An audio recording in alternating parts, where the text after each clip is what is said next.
Hello friends, welcome to channel. അപ്പോൾ നമ്മളൊന്ന് പറയാൻ പോകാം, നിങ്ങൾ ഓൾറെഡി തമ്മിലും കാര്യങ്ങളൊക്കെ ഉണ്ടായിരിക്കും. ഇൻസ്റ്റാഗ്രാമിൽ വരുന്ന സ്പാമുകളെയും ഫ്രോഡുകളെയും കുറിച്ചാണ്. 99% ആൾക്കാരും പോയി ഫ്രോഡുകളിലും സ്പാമുകളിലും അതുപോലെ തന്നെ മണി ഫ്രോഡിലും ഫൈനാൻഷ്യൽ ഫ്രോഡിലൊക്കെ പോയി പെടുന്നത് ഇൻസ്റ്റാഗ്രാം ത്രൂ ആണ്. ഇൻസ്റ്റാഗ്രാമും ഫേസ്ബുക്കും ഇത് എന്തോ ഫ്രോഡുകളുടെ ആപ്പാണെന്നുണ്ട് ഇൻസ്റ്റാഗ്രാം. അത്രയധികം ഫ്രോഡുകളാണ് സാധനത്തിൽ. ഇപ്പോൾ റീസെൻ്റ് തന്നെ നിങ്ങൾ യൂട്യൂബിലും സംഭവമൊക്കെ കണ്ടായിരിക്കും. ഇപ്പോൾ അമല ഷാജി അതുപോലെ തന്നെ കുറേ ഇൻസ്റ്റാഗ്രാമേഴ്സ് കുറേ ഫ്രോഡ് ട്രേഡിംഗ് പേജിനൊക്കെ പ്രൊമോട്ട് ചെയ്തിട്ട് കുറേ പേരുടെ കാശും സംഭവമൊക്കെ പോയിട്ടുണ്ടായിരുന്നു.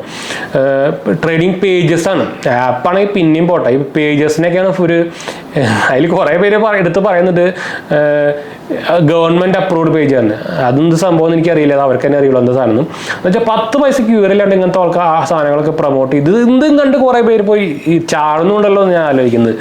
അമല എന്നൊക്കെ പറയുന്നത് എനിക്ക് തോന്നുന്നു ഫാഷൻ ഇൻഫ്ലുവൻസർ ആണെന്നുണ്ട്. ഫ്ലാഷനോ അല്ല, ചുമ്മാ എന്തോ പാട്ടുകൾക്ക് വെച്ചിട്ട് അങ്ങനെ ഫെയിമായ ആൾക്കാരാണ്. വെച്ചാൽ ഇവർക്ക് എന്താ കുഴപ്പമെന്ന് വെച്ചാൽ ഇവരെല്ലാം ഒരു ഇൻസ്റ്റൻ്റ് ആയിട്ട് ഫെയിമിൽ വന്ന ആൾക്കാരാണ്. ഇവർ കണ്ടന്റ് ബേസ്ഡ് സംഭവമൊന്നുമില്ല. അപ്പോൾ ഇവരുടെ ഏത് സമയത്ത് വേണമെങ്കിൽ ഇവരുടെ എന്താ പറയുക ഫെയിമും സംഭവമൊക്കെ പോപ്പുലാരിറ്റി സംഭവമൊക്കെ പോകാം. അപ്പോൾ ആ പെട്ടെന്ന് സമയത്തോണ്ട് എൻ്റെ കുറേ കാശ് അടിച്ചിട്ട് പോകാനുള്ള ഒരു പരിപാടി ഗ്യാപ്പിലാണ്. എനിക്ക് തോന്നുന്നു ഇവർക്ക് ഇതെല്ലാം ഈ സംഭവത്തിനെ കുറിച്ച് അറിയായിരിക്കും. അല്ലാണ്ട് എനിക്ക് തോന്നുന്നില്ല എത്ര അധികം കാലമായിട്ട് ഉള്ള ഇൻസ്റ്റാഗ്രാമിലുള്ള ആൾക്കാർക്ക് ഇത് ഫ്രോഡാണെന്ന് മനസ്സിലാക്കാത്തുള്ള ബുദ്ധി പോലും ഇല്ലാത്ത ആളാണെന്ന് എനിക്ക് തോന്നുന്നില്ല. ഇത് ആൾ മാത്രമല്ല കേട്ടോ, കുറേ പേരുണ്ട്. അപ്പോൾ ഞാൻ പേരൊന്നും എടുത്ത് പറയുന്നില്ല, എന്നിട്ട് എടുത്ത് പറഞ്ഞിട്ട് വലിയ കാര്യമൊന്നുമില്ല. അപ്പോൾ ഇങ്ങനത്തെ കുറേ ഫ്രോഡ് സംഭവങ്ങളൊന്നും പോയി പെടരുത് കേട്ടോ. പ്രത്യേകിച്ച് ഇൻസ്റ്റാഗ്രാമിൽ നിറച്ച് ഫ്രോഡുകളാണ് ഇൻസ്റ്റാഗ്രാമിൽ. ഇപ്പോൾ ഈ പറഞ്ഞേക്കുന്നത് അന്യ ട്രേഡേഴ്സോ അങ്ങനെ എന്തോ ഒരു പേജ് പറഞ്ഞിട്ടാണ് ഇവർ ഇതിൽ പോയി ഇൻവെസ്റ്റ് ചെയ്ത് കഴിഞ്ഞാൽ ദിവസം 8,000 rupees പ്രോഫിറ്റ് ഇടുന്നു. ഇത് കണ്ടിട്ടാണ് കുറേ പേര് പോയി ഇൻവെസ്റ്റ് ചെയ്യുന്നത്. എന്താ കാശ് എന്താ വല്ല ഒരു പ്രിൻ്റ് അടിച്ച് തരുന്നതാണോ? അല്ലാണ്ട് നമ്മൾ ചുമ്മാ പോയി ഒരു 10,000 രൂപ ഇട്ട് കഴിഞ്ഞാൽ 12,000 തിരിച്ച് ഓരോ ദിവസം കൊണ്ട് കിട്ടാൻ എന്താ വല്ല കോമഡി പരിപാടിയാണോ? ഇത് നോ കോമൺ സെൻസ് ആണ്. കാശ് എന്ത് ചുമ്മാ തരുന്ന പറയുമ്പോൾ കുറേ പേര് അതിൽ വിടാൻ കുറേ ആൾക്കാരും ഉണ്ട്. അതാണ് വേറെ കാര്യം. എനിക്ക് അതിൻ്റെ ലോജിക്ക് മനസ്സിലാവുന്നില്ല. അതുകൊണ്ട് നമ്മൾ ചോദിക്കുന്നത് എന്താ വെച്ചാൽ ഇഷ്ടം പോലെ ആൾക്കാർ ഇപ്പോൾ കേസും സംഭവം കൊടുക്കുന്നുണ്ട്. പക്ഷേ ഒരു കാര്യമില്ല, വേറെ കാര്യം ഇവിടെയാണ് നമ്മൾ ഇന്ത്യയിലാണ് ചോദിക്കുന്നത്. ഇവർ ഡയറക്റ്റ് ഇതല്ലെങ്കിലും ഡയറക്റ്റ് എന്താ പറയുക എന്താ പറയുന്നത് ശരിക്കും വിക്ടിംസ് ഒന്നും പറയാൻ പറ്റില്ല. ഡയറക്റ്റ് ഇൻവോൾവ് ആണെങ്കിലും ഇൻഡയറക്ട്ലി ഇൻവോൾവ് ആണോ എന്ന് വെച്ചാൽ എനിക്ക് തോന്നുന്നവർക്ക് എന്തായാലും അത്യാവശ്യം ഇത്ര കാലം ഈ ഇൻസ്റ്റാഗ്രാമിലും അതുപോലെ തന്നെ എന്താ പറയുക പ്രൊമോഷൻ സംഭവങ്ങളൊക്കെ വീഡിയോ എടുത്ത് ചെയ്ത ആൾക്കാർക്ക് ഇതൊരു ഫ്രോഡ് ആപ്പാന്ന് പറയാമെന്ന് മനസ്സിലാക്കും. ആപ്പാണെങ്കിൽ പിന്നെയും പോട്ടെന്ന് വെച്ചാൽ ആപ്പിൻ്റെയും ഇപ്പോൾ റീസെൻ്റ് തന്നെ ഒരു ഗെയിമിംഗ് ഷോപ്പ് അതിൻ്റെയൊക്കെ കുറേ ഫ്രോഡ് സംഭവങ്ങളൊക്കെ കണ്ടിട്ടുണ്ടായിരുന്നു. പക്ഷെ അതൊക്കെ അറ്റ്ലീസ്റ്റ് അവർ രജിസ്റ്റേർഡ് ആണ്. ഇപ്പോൾ നമ്മുടെ ഈ നാട്ടിൽ ടാക്സും സംഭവങ്ങളൊക്കെ രജിസ്റ്റർ ചെയ്തിട്ട് അങ്ങനത്തെ രജിസ്റ്റേർഡ് ഷോപ്പുകളാണ് ഫ്രോഡ് ചെയ്യുന്നത്. അപ്പോൾ അതിൽ അവർ ഫ്രോഡ് ചെയ്യുന്നവരെ അപ്പോൾ അതിനെ പ്രൊമോട്ട് ചെയ്യുന്നവരെ അത്രയ്ക്ക് അങ്ങോട്ട് നമുക്ക് എടുത്ത് പറയാൻ പറ്റില്ല. എന്ന് വെച്ചാൽ അതവരെല്ലാം ഒഫീഷ്യലായിട്ട് സംഭവം ഇപ്പോൾ ഷോപ്പ് തുറക്കണമെങ്കിൽ അതിൻ്റെ ലൈസൻസ് എടുക്കണം, രജിസ്ട്രേഷൻ ചെയ്യണം, അങ്ങനെയൊക്കെ ചെയ്തിട്ടുള്ള ആൾക്കാരാണ്. അപ്പോൾ അവർ ഫ്രോഡ് ചെയ്യുമെന്ന് നമുക്ക് പറയാം. ഇപ്പോൾ ആൾക്കാരിപ്പോൾ വിശ്വസിക്കാനൊന്നും പറ്റില്ലല്ലോ. അപ്പോൾ അത് പിന്നെയും പോട്ടെന്ന് വയ്ക്കാം. അപ്പോൾ അത് എടുത്ത് എന്താ പറയുക അവരെ എന്താ പറയുക സപ്പോർട്ട് ചെയ്ത് പറയല്ല. പക്ഷെ അത് പിന്നെയും പോട്ടെന്ന് വെച്ചാൽ നമുക്ക് അറിയാൻ പറ്റില്ല. അവർ ഇപ്പോൾ അറിയുന്ന ആൾ അല്ലെങ്കിൽ നമുക്കിപ്പോൾ ഇതൊരു ഷോപ്പ് ഓണറാണ്, രജിസ്റ്റേർഡ് ആൾ. ഇപ്പോൾ ഡയറക്റ്റ്ലി നമുക്ക് എല്ലാ എന്താ പറയുക ലൈസൻസ് ഇപ്പോൾ ലീഗൽ പ്രൊസീജിയറോടെ നടന്നിട്ട് എല്ലാ ലൈസൻസ് എടുത്ത ആൾക്കാരാണ്. അപ്പോൾ അവർ ഫ്രോഡ് ചെയ്യുമെന്ന് നമുക്ക് പറയാൻ പറ്റില്ല. അപ്പോൾ നമുക്ക് ഇപ്പോൾ ഞാനപ്പോൾ ന്യായീകരിച്ച് പറയല്ലേ. ഇതുപോലെ തന്നെ ഇപ്പോൾ തമിഴ്നാട്ടിൽ തന്നെ ഒരു ജ്വല്ലറി അതിൻ്റെ പ്രൊമോഷനൊക്കെ ചെയ്തേക്കുന്നത് ആഡ് പരസ്യമൊക്കെ ചെയ്തേക്കുന്നത് പ്രകാശ് രാജ് അങ്ങനത്തെ ഫേമസ് ആൾക്കാരാണ്. അവരൊരു ജ്വല്ലറി എന്ന് പറയുമ്പോൾ അത് ലൈസൻസ്ഡ് ആണ്, ലൈസൻസ് എടുത്തേക്കുന്നതാണ്, രജിസ്റ്റേർഡ് ആണ്, ടാക്സ് പേയിങ് ആണ്.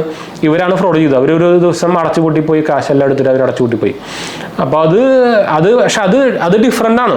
അതിപ്പോൾ നമുക്ക് ഫുള്ളി ഈ പ്രൊമോട്ട് ചെയ്ത ആൾക്കാരെ പറയാൻ പറ്റില്ല. പക്ഷേ ഇത് അങ്ങനെയല്ല, അതൊരു ഇൻസ്റ്റാഗ്രാം പേജാണ്. ഇൻസ്റ്റാഗ്രാം പേജിൽ എനിക്ക് എത്ര കംപ്ലയിൻറ്റ്സ് വരാമെന്ന് അറിയും. ഇപ്പോൾ ഇതിൽ തന്നെ കുറേ പേര് കാശ് പോയവർ നമുക്ക് മെസ്സേജ്, അതുകൊണ്ട് നമ്മളിപ്പോൾ വീഡിയോ എടുക്കാൻ കാരണം മെസ്സേജ് അയക്കുന്നുണ്ട്. അതുപോലെ തന്നെ ഇൻസ്റ്റാഗ്രാം പേജിൽ എന്താ പറയുക ഡ്രസ്സ് ഓർഡർ ചെയ്തിട്ട് സാധനങ്ങൾ ഓർഡർ ചെയ്തിട്ട് ഈ ഇൻസ്റ്റാഗ്രാം പേജിൽ ഇങ്ങനത്തെ സാധനങ്ങളൊന്നും വാങ്ങിക്കരുത്. ഇതൊന്നും ഒരു പ്രൊഡക്റ്റ് വാങ്ങിക്കാനുള്ള വെബ്സൈറ്റോ സംഭവമൊന്നുമല്ല. അതിനൊക്കെ ഓൺലൈൻ ഷോപ്പിംഗ് സൈറ്റുകൾ വേറെ ഉണ്ട്, അവരൊക്കെ രജിസ്റ്റേർഡ് ആണ്. അപ്പോൾ നിങ്ങൾക്ക് ഇതുവരെ കുറിച്ച് ഒരു കംപ്ലയിൻറ്റോ സംഭവങ്ങളൊക്കെ ചെയ്യണമെങ്കിൽ തന്നെ അവർ അറ്റ്ലീസ്റ്റ് രജിസ്റ്റേർഡെങ്കിലും ആയിരിക്കണം. എന്നാലേ നമുക്ക് കൺസ്യൂമർ ഫോറത്തിലൊക്കെ പോയി രജിസ്റ്റർ ചെയ്തിട്ട് വല്ല കാര്യം ഉണ്ടാവുള്ളൂ. അപ്പോൾ ഇതിൽ ഇൻസ്റ്റാഗ്രാം പേജിൽ എനിക്ക് എത്ര മെസ്സേജ് വരുന്ന അറിയോ, അതും ഡ്രസ്സാണ് എല്ലാം വരുന്നത്. ഒരു 95% ഡ്രസ്സാണ്. ഡ്രസ്സ് കൊടുത്തിട്ട് പിന്നെ അവർ വരില്ല. അല്ലെങ്കിൽ ഒന്നെങ്കിൽ അവർ ഏതെങ്കിലും ഒരു എന്താ പറയുക 2000 രൂപയുടെ ഡ്രസ്സ് ഓർഡർ ചെയ്തിട്ട് 500 രൂപയുടെ താഴെയുള്ള ഒരു ഡ്രസ്സിൻ്റെ ക്വാളിറ്റി സാധനം അയച്ചു കൊടുത്തു, പിന്നെ അവർ വരില്ല. അങ്ങനെ പറഞ്ഞിട്ട് ഇഷ്ടം പോലെ മെസ്സേജുകളാണ് വരുന്നത്. അപ്പോൾ ഇത് ഈ ഇൻസ്റ്റാഗ്രാം പേജിലൊന്നും ഇതുപോലെ സംഭവങ്ങളൊന്നും പോയി ഓർഡർ ചെയ്യേ അതുപോലെ തന്നെ ട്രേഡ് ചെയ്യാനുള്ള സംഭവങ്ങളൊന്നും ചെയ്യരുത്. ഇഷ്ടം പോലെ ലീഗലായിട്ടുള്ള ആപ്പുകളുണ്ട്.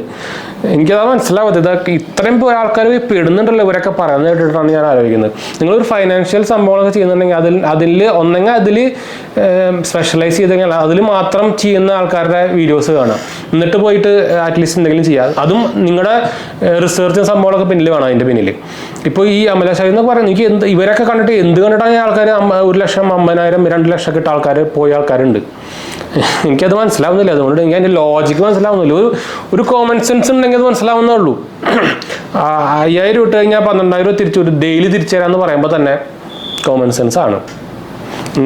ഇതിലൊന്നും പോയി പെടരുത്. അതുകൊണ്ട് നമ്മളിപ്പോൾ ഇതിൻ്റെ വീഡിയോ ഒക്കെ കാണുന്നത് കൂടുതൽ ആൾക്കാരിലേക്ക് അറിയിക്കാനുള്ള ഒരു സംഭവമാണ്. വെച്ചാൽ അല്ലാണ്ട് ഇതിന് വേറെ രക്ഷയും സംഭവങ്ങളൊന്നുമില്ല. ഇതിപ്പോൾ കുറേ പേര് കേസ് കൊടുത്തെന്നൊക്കെ പറയുന്നത്, പക്ഷേ വലിയ കാര്യമൊന്നുമില്ല. ഇന്ത്യയിലല്ല നമ്മൾ ജീവിക്കുന്നത്, വലിയ കാര്യമൊന്നുമില്ല. അതിങ്ങനെ നീണ്ടു പോകത്തേ ഉള്ളൂ.